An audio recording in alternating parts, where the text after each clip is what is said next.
हासिल हुई है। असदुद्दीन ओवैसी यहाँ से जीते हैं। माधवी लता बीजेपी की तरफ से यहाँ पर चुनावी मैदान में थी और फिलहाल हैदराबाद से ओवैसी जीते हैं। हालांकि जो कितना मार्जिन से वो जीते हैं ये कुछ ही देर में साफ हो जाएगा, लेकिन देखिए 3 लाख से ज्यादा अंतर से जीत हासिल हुई है असदुद्दीन ओवैसी से।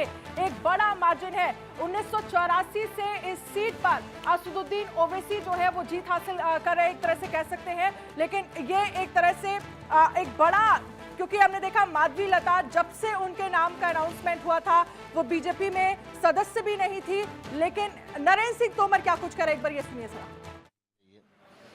एक सीट शेष बचती थी, उस पर भी इस बार कमल खिला है। 29 की 29 सीटों पर भारतीय जनता पार्टी की विजय हुई है। इसके लिए मैं मध्य प्रदेश की जनता का हृदय से बहुत आभार प्रकट करता हूं और केंद्रीय नेतृत्व और राज्य के नेतृत्व को हृदय से बहुत बधाई देता हूं और भारतीय जनता पार्टी के जो कार्यकर्ता हैं उनके परिश्रम को सलाम करता हूं। दिग्विजय सिंह लगातार ईवीएम पर सवाल उठाते थे। आज भी उन्होंने कहा कि 300 पार जाएंगे तो निश्चित रूप से ईवीएम में कोई गड़बड़ी है। नहीं, मैं समझता हूं कि कुल मिला के जब कांग्रेस को हार का ठीकरा कहीं फोड़ना होता है तो ईवीएम उन्हें याद आती है।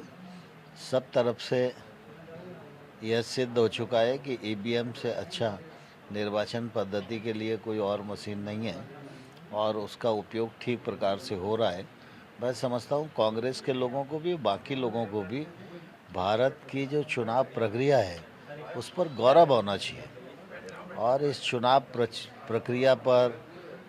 प्रक्रिया में पारदर्शिता पर और आसानी से हमारे यहाँ कुल मिला के चुनाव होते हैं और चुनाव परिणाम आते हैं, सरकारें बनती हैं, बिगड़ती हैं। इससे अच्छा डेमोक्रेसी का उदाहरण और कहाँ दुनिया में देखने को मिलता है। 400 पार की बात थी लेकिन सीटें कम आ रही।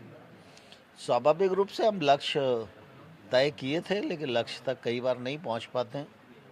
कांग्रेस कह रही है कि हम बिल्कुल रचना, जिस तरह से अगर हैदराबाद सीट को लेकर हम बात करें, असदुद्दीन ओवैसी को 3 लाख से ज्यादा वोटों से वो जीते हैं, ये अपने आप में एक बड़ा मार्जिन है। लेकिन माधवी लता जो शुरुआत से जब उनके नाम का अनाउंसमेंट हुआ वो बीजेपी में सदस्य भी नहीं थी और उनसे जब पूछा जाता था कि आपको कैसे चुना गया तो बाकायदा वो बताती थी और बहुत चुनाव प्रचार में वो एक्टिव मोड में नजर आई। प्रधानमंत्री नरेंद्र मोदी के लिए प्रचार करने वो वाराणसी भी पहुंची थी, लेकिन हार का सामना उन्हें करना पड़ा।